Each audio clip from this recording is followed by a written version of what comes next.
ด้อไหนที่ได้ไปเส้นที่3ที่เรานี่ลงมาเด้อเอาสู้ทางไหนที่ได้ยังดูกี่สูสีดูกี่สูสีกันมาสูสีกันมาสูสีกันมาว่าจะไหนปลาขาม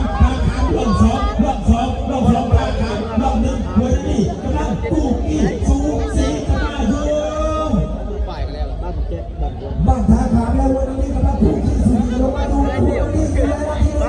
นี่ฝั่งนู้นฝั่งสระบุรีส่วนบ้านท่าขามขาวพาพอใจดูฝั่งขบวนตอนนี้ยังไม่รับการดูกี่สูสีผู้ชนะลงมาแล้วตั้งพายตั้งฝักตั้งพายตั้งหมัดตั้งใบตั้งเลี้ยงตั้งใบเรา